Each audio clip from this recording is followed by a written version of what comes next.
guys, what's up? How you doing? Welcome to my channel. So today it's story time. It's the last week of the month, and every last week of the month I get to share something very intimate, something about my life, something about my experiences in terms of personal life. So yeah, so we are here today and I want to talk to you guys about falling for a married man. Yes. So I'm sure guys you're wondering why I'm in a grey background, you know, nice things around me. The colors just changed from green to this. It's because I moved houses. But yeah, anyway, I'm lying. I'm shooting it from a friend of mine. I decided to come and work from this place, and yeah, so I decided to shoot this video as well. So let's get back to the main reason why I'm here. This is a topic that not many people are comfortable about sharing, but I think I'm just gonna share with you because it's one of those things that I've gone through, and I fell in love with a married man. So we're gonna go from how it started to how it ended. A few years back I used to work in a studio. They used to offer like wedding coverage, of course photo shoots, like coming to studio and then shooting from there, or maybe going outside events and many other things. That was so many years ago. And I remember one day when I was, I think after a year working for them, there's a guy one afternoon, it was on a Saturday, I remember. Yeah, so there's a guy who parked, and then he got out of his car, was walking in. The first thing I said to my colleagues after seeing that guy coming in is that, oh my goodness, this guy looks so hot, and I hope he's not coming here to ask for wedding packages. Yes, so guess what happened when the guy came in? He spoke to the person who was at the reception, and boom, the guy was asking for wedding packages. Yeah, so he wanted someone to cover his wedding.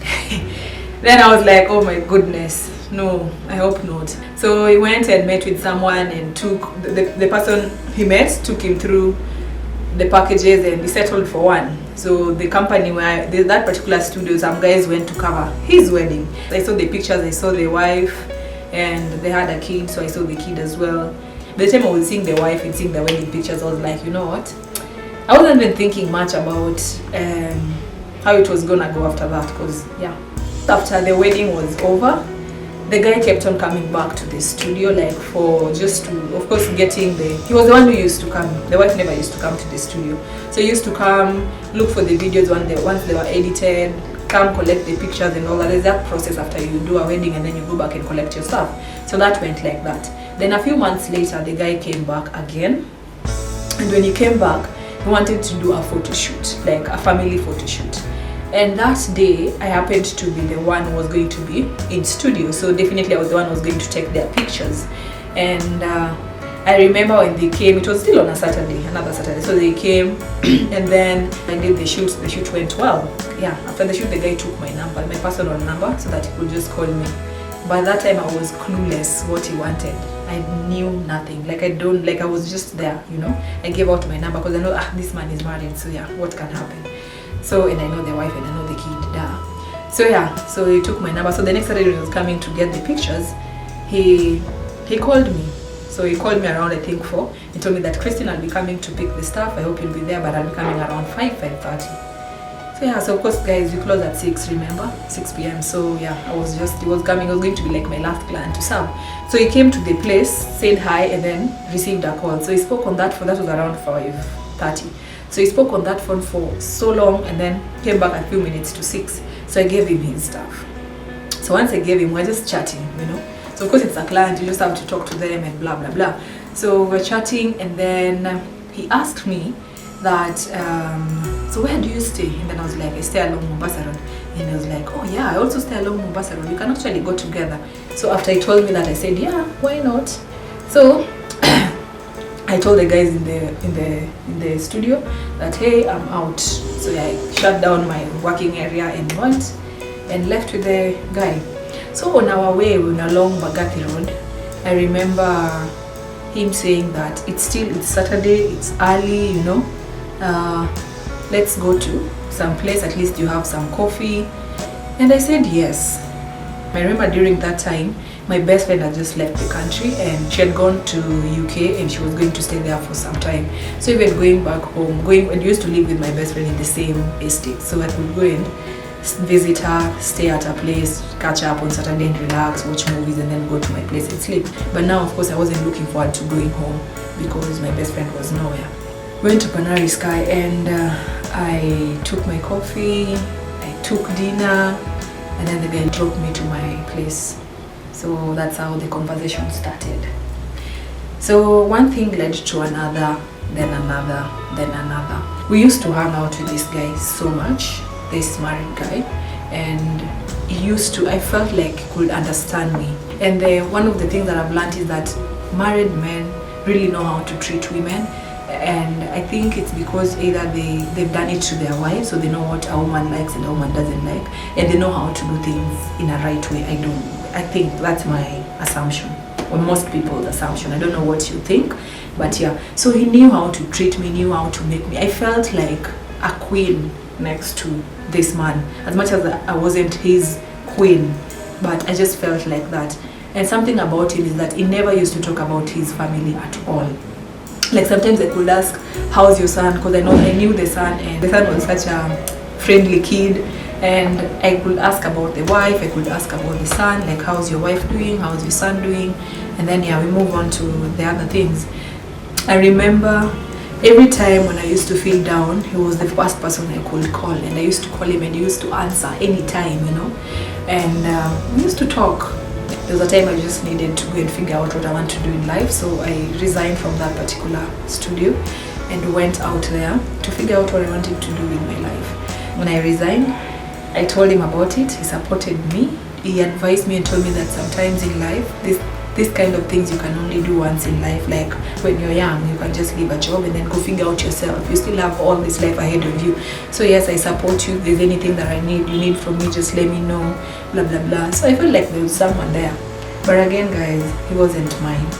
In January that year, now everyone went back to work and I was there alone. So there's a time this guy just came to my place, came with a lot of bags full of shopping and all that, everything that I needed in my house, even some that I would have never gone to a supermarket to pick them, but this guy brought all these things to me, and I felt like he really cared, and he told me that, you know what, he just knew what to say at the right time, So he told me that, Christine, I know what you're going through right now because you left your job and everyone is going back to work. You feel like you're just alone, So I thought maybe it will be good if I just bring this and this to you. And yeah, so I felt like this guy really cared for me. A few months later, like 1 month later, I got a job and I started working again at some place. So I remember he came, when I told him I got a job, he was so happy. He took me to a place, we toasted to that, and I was just there feeling like, oh my goodness, I don't want my husband to be doing this, so I better stop this thing, or So I was there, telling myself all these things, and it was sweet, like it was just good being around him, and it was just good what I was getting and how I was feeling towards him. Then things, it just started piling and I started getting attached to him. If I could text and then don't get a reply even at night, I would feel so bad. And then I remember when I got that job where I used to work from night, was on the other side of the town, so it was far away from where this guy works and from where he lives. But he used to create time and come over there, pick me up and go for lunch and just ask me how my day was. He was doing everything right. And so one day he came to pick me up for lunch. We were going for lunch, and then in his car, by that time of course I was head over heels, Then in his car, when I got to his car, on the back seat I saw a baby's seat. Yet I knew the son, and the son was not that small. The son was like 5-6 years, and that seat was for a fresh baby. The way you get to a car and it smells like a baby, you can tell. So I looked back and I was like, excuse me, you have a baby? And he told me, yeah, my wife got a baby like a month ago. I was like, what? And you didn't feel like it's right for me to know? I felt like I was so entitled to knowing everything in his life. Guys, that's when it just hit me so badly that he's not gonna be my man. Like, he was not going to be mine. As much as I'm here, he's doing all these things to me, he was not going to be my man. And I felt so bad about it. I felt like it did hit me, like seriously, this is not my man. So if I was so mad that I didn't know about the baby, And I felt like, I don't know, I just felt like I was so entitled to everything in their lives. And the fact that I could not, I didn't know, like all these 9 months your wife was pregnant and you could not even tell me or something like that. Like, I don't deserve to know. And guys, I was super mad. But anyway, that's when I realized that me and him can't actually be. But I didn't end it there. So it went on, and then I moved from my house, from where I used to live, and then moved to where I am currently. And I remember when I got there, he wanted to come and see the house. And I was like, no, I don't want you to come, blah, blah, blah. But again, it kept on ringing in my mind that this guy is not mine and he's not gonna be mine anyway. So by the time that was ringing in my mind is when I was head over heels, like I was deeply in love with this guy. Like I was super in love, to an extent that I wasn't even going out with other people. Like I was just, you know, in my own world, loving a man that wasn't mine. So then again one day, we used to now hang out outside. Like if you want to see me, we can link up. That's what I told him. If you want to see me, let's meet somewhere else outside, not my house. So yeah, so the guy noticed that I started changing, but it wasn't clear. I didn't know how to stop it. I still loved it, and I was like, okay, what am I going to do? So anyway, to cut the long story short, one of those days, like after work, I just called the guy and told the guy that if you're coming to, because they even moved from Barcelona towards where I used to live now, like somewhere, I think they bought a house somewhere, so they moved. So 1 year late, so when they moved, so there's one evening when I came out of work and just called the guy and told the guy, would you pass by my place before you get home? And then I was like, yeah, sure.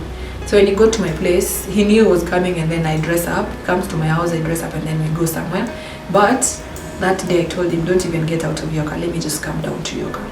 So I dressed up, we didn't go anywhere though. So when I went to the parking lot, I told him, like I spoke for like 30 minutes. So I just told him that, you know what, I think you have your family, you're happy with your family, your life, your wife is very nice, she's pretty, she's beautiful, she's all this. I don't know why you're doing this, and I'm the one who's leading you on. And you know, I told him that I don't want my life, I don't want to live such a life when I get married. I don't want to have my husband doing these things to me with another woman. So please, let's just stop it, because I don't want it to continue. It's not something nice, and I don't want to hurt your wife, or I don't want, you know. So that was me, was telling him all these things. And then he could not believe, like, that was me telling him that. He was so shocked. Then after speaking for like 30 minutes, yes, if you know me, I can talk. So yeah, so I left the car, went upstairs, and got to my house. I think I just cried, but I felt good at the same time. I cried, but at the same time I felt so good, like relieved, like I've done it, like, you know. But it didn't end there again. So after doing that, he left, and then he tried calling me, but I didn't answer. The next day he texted me and told me that, Christine, whatever came into you yesterday, I do not understand, but I respect you and I respect your decision. If that's what you want, then I am cool with it. I am very sorry for making you feel that way, blah blah blah. He's such a decent man. Yes, the ideal one I would want to have for a husband. But yeah, so told me that, and then I read the text, and then yeah, that was it. Like I didn't respond, I just deleted the number. So we were friends only with me. So he texted me, I think a week later. He told me that, hey, how are you doing? I'm just checking up. I said, I'm good. Yeah. So it ended up there, just like that. But I think right now the guy is happily married. I hope so. With kids, like I think 4, 5, or 6. I can't remember. But yeah, so that's how that relationship ended, and I was in love. Like seriously in love with a married man, just like that. And it's very easy by the guys to fall for a married man, because somehow they're clean, they're presentable, they smell good, they buy the right things, they talk the right way, and many other things. But guys, it's not, I don't know if you're a lady and you're watching this, you'll be fine if your man is having another chick on the side and you're married to him. I don't know. I do not have any idea. So guys, that's it for today. If you like this particular video, thumbs up, and if you've been in such a situation like mine, please just leave a comment. And until next time,